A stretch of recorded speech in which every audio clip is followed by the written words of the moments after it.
and emergency alerts for the WWSU listening area.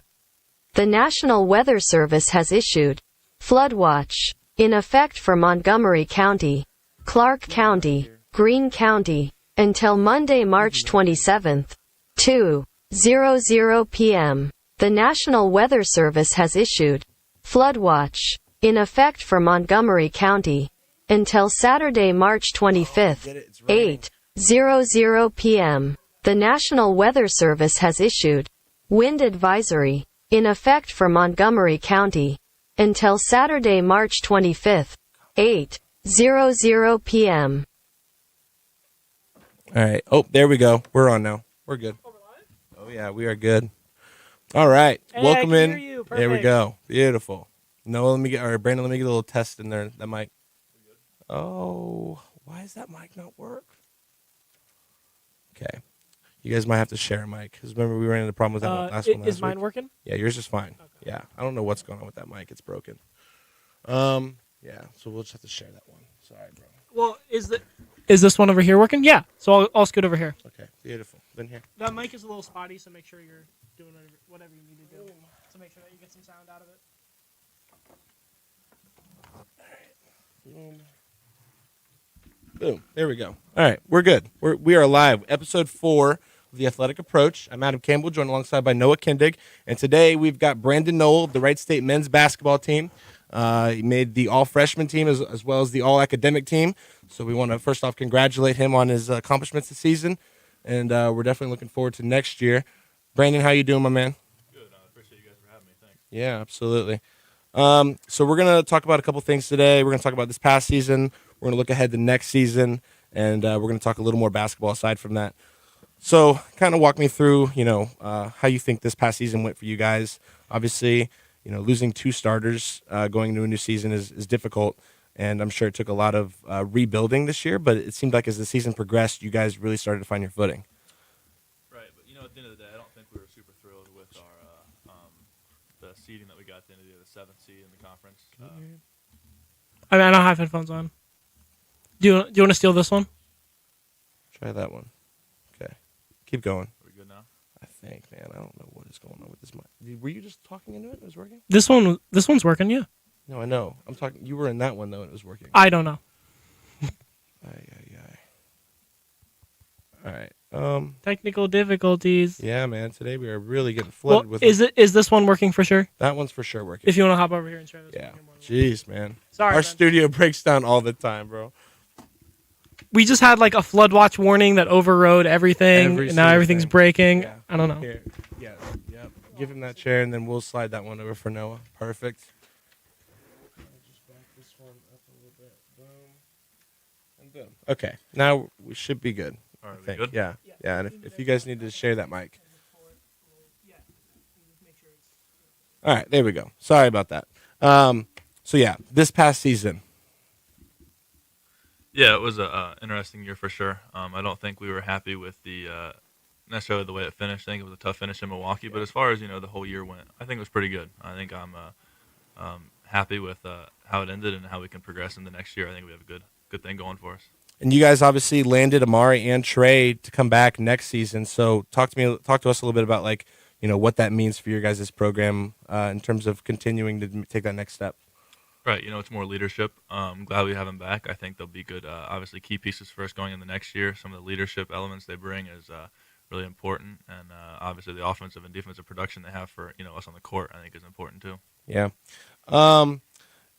So I don't know. I feel like you guys this past season, you guys could play with anybody. I mean, that was very well known, especially in that NKU game at home there in February, and it just seemed like things were just a little inconsistent. But what do you think like played into that, aside from a bunch of new guys obviously joining a new team? And I think what you just mentioned, a lot of the new guys playing, including myself, I think that does play a part in that for sure. And we had a lot of inexperienced guys. Me. We had some sophomores playing, which isn't uncommon, but as far as teams, it helps to have some older guys. And I think that's one thing that year to year we will improve, and especially this coming year, I think we'll be able to improve on a lot. Is having more experience. Yeah, absolutely. Did you watch any more of the Horizon League tournament? After you guys went down against Milwaukee. I did. I watched most of the semifinals, and I did watch the final too. What did you think of the remainder of the tournament and how everything transpired? I was a little shocked on how some of the games finished. Yeah.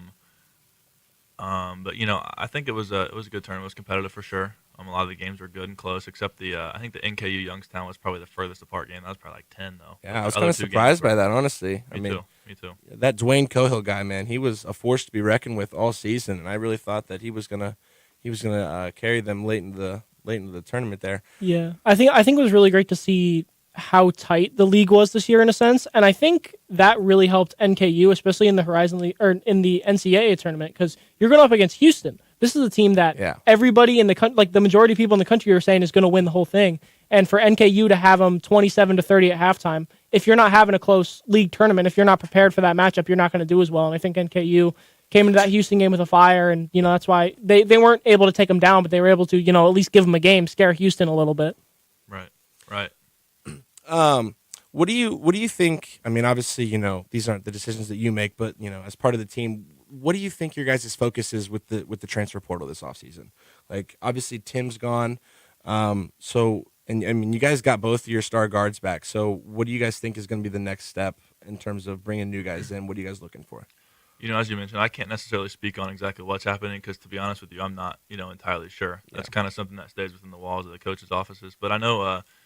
As far as the looks of it, I know we're a guard-heavy team going into next year. The only big guys we have on the roster we're looking at is me, AJ, and Dre. So I know for sure one of the things we need to get in the portal would be a big guy. Yeah. I think kind of freshman right now at this point is out of the picture. I just think it's too late in the year. I'm not really sure, to be honest, how the recruiting thing works. But I just don't think it's we have enough time to get another freshman. I think most of them are probably all snatched up by now. So I think we're going to have to look in the portal for another big guy. I think that's our next step to fill out the roster. When does that whole process, like, what is the timeline of the So generally, if you're looking for freshmen, you generally want to have people. I believe National Signing Day for men's basketball is like early to mid-December. Okay. So if you want to pick up a freshman, you're generally looking to do so like in the middle of their high school season almost. Okay. But it can be later, especially if like there's a freshman that hasn't been picked up yet. But like you said, if you're looking for freshmen, most of them have probably fallen through the cracks at this point. I would agree. So moving on from the Horizon tournament into the big dance, have you been watching a bunch of these March Madness games? I have, yeah. I spent a lot of the past 2 weekends just watching hoops. What really stands out to you about this tournament compared to ones in years past? It seems like this year a lot of the games are more lower scoring.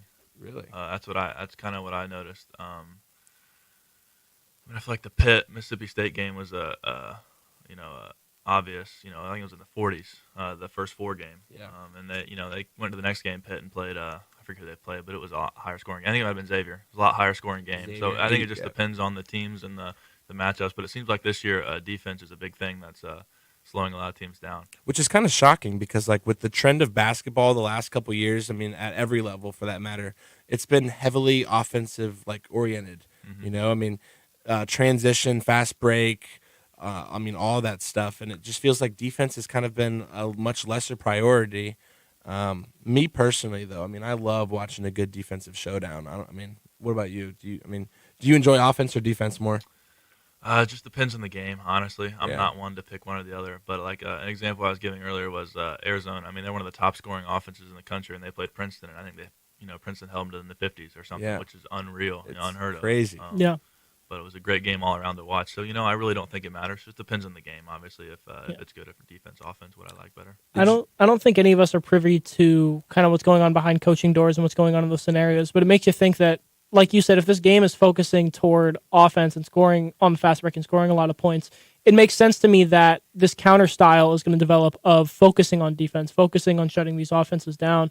And I think that's where you're seeing a lot of these lower schools like Princeton that have done really well, and some other lower seeds, Virginia falling, FDU beating Purdue. When you see these lower tier schools, they're not able to, I don't think, compete as good in terms of offensively, but if they can shut down that offense, they can win games.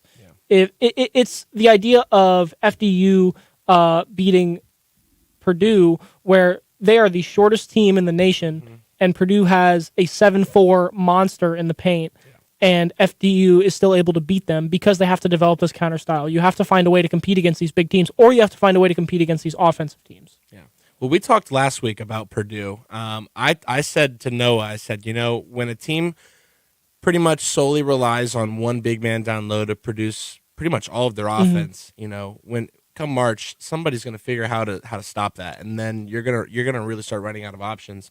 Brandon, what did you think about like the way Purdue approached this tournament and like how they were handled? I guess, especially as a big man. I mean, you're a center, so you know how it goes.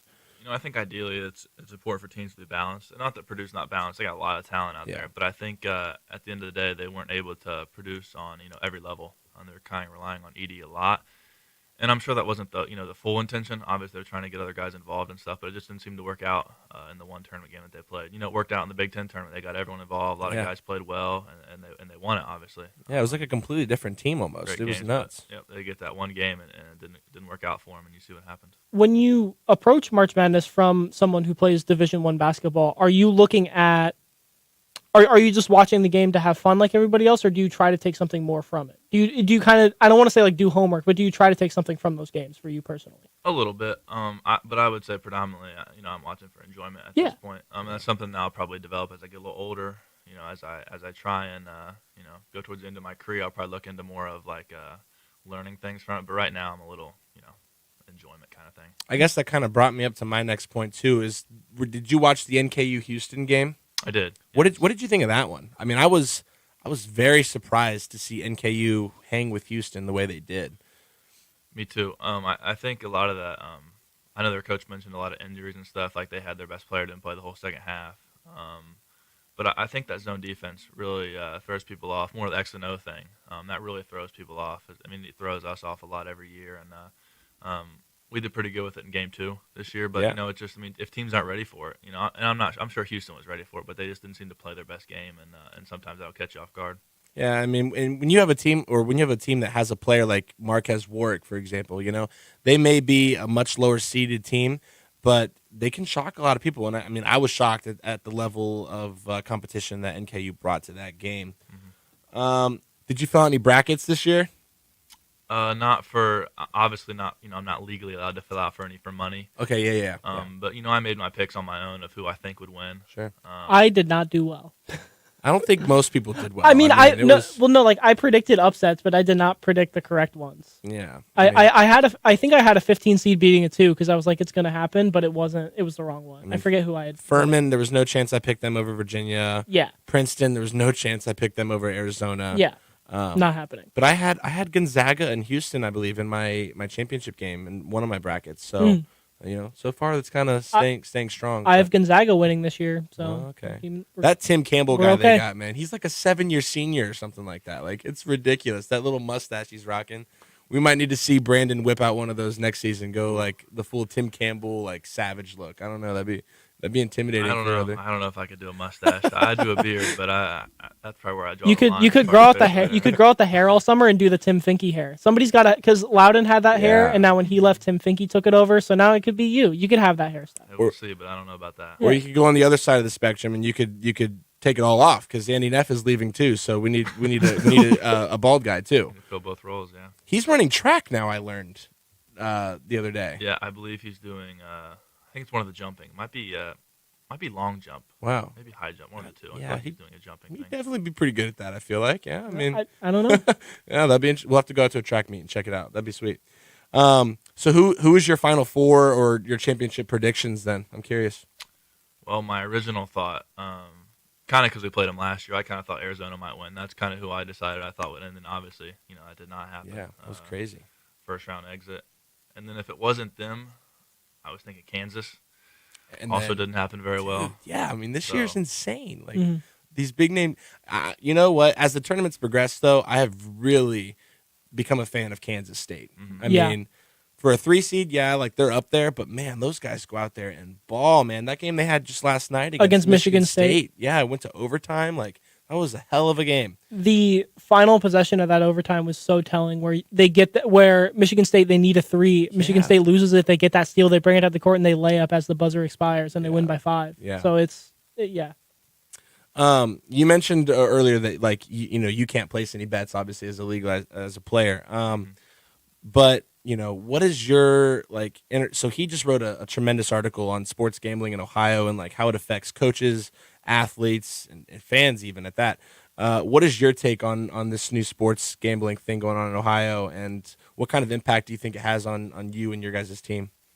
I think it's cool. I think it brings a lot more like focus onto some like I think mid-major basketball is a cool thing for people to bet on. I think it shines some more light on us that wouldn't have been there in the past. So I think it's definitely a good thing. Obviously, it's going to hurt some people's pockets, but some people make winnings and stuff. So I think it's cool. I think it gets more people involved in all sports and especially our program. That's an interesting take, honestly. A lot of the athletes we've talked to about this, like they they talk about how if somebody places a bet and it doesn't go in their favor, they lash out against these athletes. I don't know if you guys have experienced any of that kind of stuff or anything, but it's prevalent. I mean, people will. So in the research that I've done and what I've looked into, I don't know what your experience has been. A lot of there's a lot of nuance about where it does bring focus to the sport, and then there's a lot of negative impacts to it. And it seems like you haven't seen too many of the negative impacts at Wright State. And is that fair? Yeah. I've got a couple private messages from people that were upset, especially after the Cleveland State game, televised game. Gosh, so a lot of people were watching. A lot of people had money on it, and a lot of people had money on us. We're a pretty good program, so people like to bet on us. And I got a couple messages after that game, but at the end of the day, it doesn't really bother me that much. Yeah. It's just people betting on games. They're not really probably taking it as serious. You know what I mean? So I don't think they necessarily. And the good news is, it does seem to be the minority cases, like those cases that do happen, and I did write about them, but I was sure to mention, like, these are the minority cases. This is not the majority of things that's happening, which is good, because when sports betting has been crazy in Ohio this first year, I was worried that it was going to be a lot worse than it has been, and it has been pretty bad in some situations. But here in Dayton, UD's had one problem with it. Head coach spoke out against it, and there's been nothing since. And for you guys, it seems like there hasn't been too much of a problem, so that's good to hear. Right, like I said, sometimes I think they're kind of funny. Some of the messages I get, like, you're terrible. You cost me a lot of money. It's, I just think they're funny. So it's not really anything that I take personally. Mm-hmm. Oops, sorry, not sorry. Yeah. Right, deal, you know what I mean? Yeah. Like, haters are gonna hate, I guess. Exactly. I'm interested to gain a little more background information on your other athletic interests. Obviously, you're devoted to basketball, but when you're not playing, man, what other sports interest you quite a bit, and who are your teams, if you have any? For sure, football. Okay. I love watching NFL football. I'm not a big college football guy. I'll watch, but I'm a really big NFL fan. Like I'm a Ravens fan. From Really? Ohio. Oh, wow. To Ohio, Okay. Wow. But I'm a avid Ravens fan. How do you become a Ravens fan in Ohio? It started a long time ago. I was probably, I don't know. I might have been like fourth or fifth grade. And I just kind of picked the team, honestly, who was on TV. I'm not really sure how it started, but I just kind of picked them, and I've liked them ever since. Huh. And it's just been something I've stuck with and followed. That's cool. Well, you got a couple of Browns fans here, so. Ooh. But we can all agree, at least none of us pull for Pittsburgh. I can't. Yes. I can't stand the Steelers, man. It seems like the only people that can stand the Steelers is Pittsburgh. I don't think there's anybody else. It's crazy though. I went to Pittsburgh for Big Ben's last career home game. Oh, wow. Against Cleveland. I got to watch Baker Mayfield start like 2 for 11, throw 3 picks and like negative 90 yards or whatever. I don't know, whatever he did. Oh, Lord. But dude, like the hospitality in Pittsburgh is great. Oh, wow. Regardless of who you root for, it was pretty astonishing. Yeah. So what do you think on this whole Lamar situation, man? I've been seeing a lot of jersey swaps of him in a Falcons jersey. I'd like to just end all the discourse and just sign him. Simple, but I know it's not that simple. If it would, have been done by now. They've been dealing with this for, seems like several months, and I guess even, they could have done an extension last year and they just chose not to. So, I don't know. I just like to see him get signed back in Baltimore, and let's just kind of, move on from this whole issue. But I don't know if that'll happen, unfortunately. Do you think that contract that the Browns signed for Deshaun Watson was kind of a main contributor into this big debacle between Lamar and the Ravens? I definitely think that hurts a little bit. Yeah. But, there had been other quarterbacks since that have signed. I think Kyler and Russell Wilson were both after the Deshaun contract. So, I definitely think that plays a factor. I think not having an agent plays a factor. I think there's a lot of things that go into this. I think the Ravens are like a stiff organization in terms of like they want to do what they want to do. They're not gonna kind of give in to a lot of the outside opinions and stuff. So I think it's both sides are kind of butting heads here, and that's unfortunate. Obviously, because I'm a Ravens fan, I love Lamar. He's a different breed. Absolutely. I saw Daniel Jones getting signed for like a 4-year, $160 million deal, and I'm like, what in the world is this? Like, where is this coming from? This is the time of year where contract stuff is just wild. I don't even know what's happening. Apparently, Aaron Rodgers might be going to the Jets. I don't even know what's going on. He said he wants to. Yeah. Yeah, but then Green Bay is like doing some weird stuff with the contract, and they want more from the Jets, and the Jets don't know what to give them, and it's weird. Well, the Packers aren't in any rush to get this No, done. absolutely they have not. nothing to really, gain from it. So, I would take my time too if I was the Packers. Yeah. But I think at the end of the day, he will be a Jet, just like Brett Favre was when he left the Packers. I mean, it's going to be a very, very interesting season coming up this year. What about NBA? Do you watch any Pro Ball? I do watch a little bit NBA. I don't have a favorite team. It's not exactly my favorite. I'd much rather watch college basketball than NBA. But I watch NBA on occasion. A couple of players that you like the most in the league, maybe? Honestly, I mean, I like a lot of the good scorers. Jason Tatum, watching Luka play. Obviously, LeBron's my favorite player. Yeah. Yes, sir. That's what I'm talking about. Yeah, I don't really watch for players. More just, what's on TV. Sometimes I'll throw the game on and just watch and see what's going on. Yeah. I was an avid Ja Morant fan, but then, these last couple of weeks have kind of... They've been rough for you. It's been very rough, yeah. But, man, that guy can ball, man. Like, when he first came in the league, I told my brother, I was like, yo, you need to watch out for Ja Morant. And he was like, dude, his name is Ja. Like, why am I going to root for this guy? And I'm like, just watch a couple games, and you'll quickly figure it out. I do want to turn back to your Wright State career for a second, because the thing that's been really interesting to me for you is that you haven't really had the opportunity to play these past few years. And even when you weren't able to play, like before this season started, I asked Coach Nagy, like, who do I need to look out for this year? Who do I need to watch? And he said, He said, look for Brandon Noel. We've been wanting him to play for years, and sadly he hasn't been able to. But now he's going to get a shot, and we think he's going to make the best of it. So what has it kind of been for you to finally step out into that spotlight and finally get that chance to play? Well, it's been great. Just a couple of really just kind of one unfortunate event. Just tearing your ACL like that can do a lot of things, and that held me out of my first year. And then ultimately, a lot of things led into it, but it held me out of my second year too. So it's just kind of one of those things where I'm just so grateful to be, healthy again and be able to play and stuff. It's just a great feeling to be able to put out, put my time out there and play. And I have to think that when you're turning toward a first half of a season that wasn't that great and trying to kind of turn it toward the second half of the season, maybe you more than some of the other players were just, I don't want to say they weren't grateful, but it seems like when you have this chance and you have that break to play, it's not about the wins or the losses. It's just being grateful to play and being grateful to be out on that court in a sense. Yeah, I think at the end of the day, you got to kind of realize, this is a game that a lot of people play for fun. I mean, to be able to do this and it pays for my college, it does so much more than most people realize for me. And I'm just, like I said, I'm just grateful to be able to do that. Yeah, so much fun. What was the experience for you to be recruited by Wright State? Because you talked about recruiting a little bit earlier. I don't know what kind of your experience was to be recruited by Wright State. If you had any other D1 offers, kind of what that experience was like for you. I did not have any other D1 offers. I was not, very heavily recruited out of high school. I probably had 5 or 6 other D2 offers, all in Ohio. One was in West Virginia. I take that back. But most of them were in Ohio, around close. And Wright State was the only Division I that was seriously interested. Now, I had a couple talks with some other schools about maybe taking a visit. They just weren't, they weren't sold on me completely. And at the end of the day, I took a chance, if you will, because it was the only Division I offer I had, and I said, I'm going to go to Wright State and try and make the most of it. And I believed that I could. Well, actually, I kind of did, but I was kind of had my doubts, if I could play here or whatever. It obviously worked out for the better for me, but it was a risk I took back then, and I'm glad I did. Yeah. What's your favorite aspect of this team and this culture that you guys have set? I mean, obviously, Coach Nagy, he's great. He's got a really good track record, and I feel like he's a very good head coach for you guys. But what are some other things that stand out to you the most that you are truly fond of in this program? That I enjoy spending time with my teammates off the court and out of the locker room. I think that's something that I enjoy a lot, especially my roommates. We have great times, talk all the time, and just the rest of my teammates too. So I think that's one of the things is the relationships I've built outside of basketball are that's probably the most important thing, the best thing I'll take away from this at the end of the day. It's very evident how much of a tight knit group you guys are. I mean, seriously, through wins, losses, you guys are always there for each other, and it's very remarkable to see. I'm looking forward to next year. Are there any I'm sure the schedule's already made. Yeah, it's just not released. No, it is. It's not made yet. Okay. It's too early. Now we have a couple games that are already guaranteed. I think we have Western Kentucky. We have a deal with them where we're guaranteed to play them sometime this year. I think Miami's another guaranteed deal we have. But these things are kind of known in advance. I think we signed a deal last year with Miami for a home and home. So that means last year home, their place, this year home for us. I think Western Kentucky was the same way. But as far as the other games that aren't guaranteed, that we already known. I don't think we have those set yet. Okay. It'll take a couple months, probably into the summer, before we have those set. Talk to me about some of your favorite teams to play against.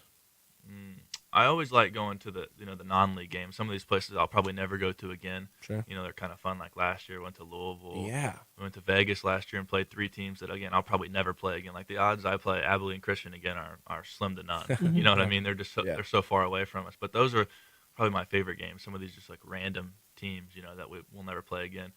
Playing the in-state schools like Miami or scrimmage Kent State every year. So that's something that's kind of but the teams that we never, will probably play again are the most fun to me. And there's something about those off-league games that just like make incredible moments. Like Trey Calvin had that game winner over Louisville, and if you guys had never signed that deal with them, I mean, you never go there to their house, are down. Trey needs to make a bucket here, and he just sinks a game winner, and you guys go crazy. On ESPN too. On ESPN, yeah. So I mean, those non-league games, I don't know if there's something special about them where like you're not going to play this team again, so you have to go for these games, or you have a freedom where it's not a conference game, so you can. Is there a different feeling between those games for you, or is it all just kind of the same once you step on the court? Yeah, I'd say there's a different feeling. Obviously, you want to win every game, so it's not kind of that kind of feeling, but it's just the uniqueness of the location, the teams you're playing, and stuff like that. It just makes it kind of fun. Yeah. One of our goals in the show is to kind of make more of like a personal connection with the athletes, because I feel like there's a major disconnect between student athletes and regular students here. They acknowledge what you guys are able to do on the court, but they don't really know like much about the players off the court in a sense. So I'm curious, like when you're not playing basketball, when you're not tied down with school, family, friends, what are some of your favorite hobbies to do, like off the court and around the area? I'm kind of a simple guy. If I'm not playing basketball, really, I'm just kind of hanging out with friends. I game a little bit. Okay. I play Call of Duty some. Nice. I haven't played in a little bit. This season in school kind of wearing me down a little bit. But like in the off season and stuff, like coming up in the summer, I'll play some more Call of Duty and stuff. Nice. I used to play Fortnite a little bit. In high school and early college. Just things, just gaming mainly is probably the only thing that I do that would be considered like a hobby. And I imagine you do that a lot, like with your teammates too. Right, So that's another way that we can build, like relationships with each other. Like when I first came here, Warzone was really popular. Oh, and yeah. COVID was around, so I mean, we played probably too much, honestly. Probably too much, but that's one of the reasons we're as close as we are. So aside from yourself, because obviously I imagine you shredded on the sticks. Who else on the team is an absolute gamer? Like Absolute gamer. Absolute gamer. I don't want to give anyone too much credit here. I don't know if I can say that, but a lot of them. I feel like Hubrix would be pretty good. I don't know. I don't know. I just get the sense that guy could game a little bit. He's pretty good. I'll give him some credit where it's okay. good. Yeah, all right. I'm picking his brain a little bit. That's awesome. Yeah. I mean, I used to play a little Call of Duty, but I don't know. I'm a huge sports nerd, so I always play FIFA, MLB, Madden. So I stick to those 3 mainly. Okay. But the new MLB actually just came out last night, so I may have been up till 4 a.m. You told me you were up until 4 a.m. playing the new MLB. It's so good. You need to go to school, man. You need I don't have any classes on Fridays, and I may have set it up that way. Student athlete, student first, athlete second. Yeah. Even when it comes to MLB the show. Gamer student. Or like favorite foods. What's your go-to entrees? I really like chicken wings. Chicken wings are probably boneless. Okay. My favorite place is Brewster's, though. Yes. Yeah. Are you a Carolina Gold guy or no? Simple honey barbecue. Honey barbecue. Nice. Absolutely. Their dumpster sauce is out of this world too. So, I don't get that, but I do have some friends back home that do get that. But I've been, when I came here, it was one of the things guys had never really heard of, because it's kind of only in this area, a little bit in Indiana, so they were kind of like new to it, and so it took them a while to get on it, but I finally convinced them that we need to start going to Roosters over B-Dubs, and we still go to B-Dubs some, but Roosters has been kind of a spot that I've gotten to guys to. Is that the post game place after you guys win? Do you guys go celebrate, or do you kind of go home if it's later at night? Post game, they already have food for us. Yeah. So most of the time we just go home and eat that together. Okay. So, but if we were to go out to a post game place, I'd probably say now we'd probably go to Roosters. Yeah. Yeah, B-Dubs just isn't it anymore, man. Like, I mean, maybe 10 years ago, it was amazing, but now it's just like you go in there, you wait like an hour, and you get cold wings. I'm just like, I'm out. I've been hearing that opinion from a lot of people, and I really agree with it. Yeah, and like I don't know, man. At Roosters, you definitely get the best bargain for your buck too. I mean, like those wings are good. Those are girthy wings right there. Absolutely. They're really good. Okay, one last non-basketball question. Out of all of your teammates, who can cook the best? Cook the best? Yeah, if anybody. To be honest, I don't know if anyone that Does anyone cook? I don't think anyone cooks like a bunch to where you would consider them enough to be a cook. Yeah. You know what I mean? I think we're all college students here. We cook survival skills cooking. Kraft mac and cheese counts. Hamburger. I mean, Do you guys make Hamburger Helper? Hamburger Helper is like what I've lived on for these past few years. I actually don't like it, but I do know what it is. Yeah. But no, I don't know anyone on my team that would make that. Or I mean, maybe Kraft mac and cheese, maybe. Yeah. You know, the that's SpongeBob probably it. ones. They're so good. I haven't had those in so long, but yeah, they're good. They're good. Yeah, I don't know. I feel like in today's age, like it should be easier for us to cook because we've got like all these like TikTok videos with like all like I don't know if you guys watch like recipe videos and like whenever you're bored or something. But my gosh, man, I get tied down by those things and I get some really innovative ideas. Well, Brandon, it's been really fun. I know you got class here coming up, so I don't want to keep you too late. It's been great having you, man. Hopefully we can get you on here again, and this mic might not act up next time.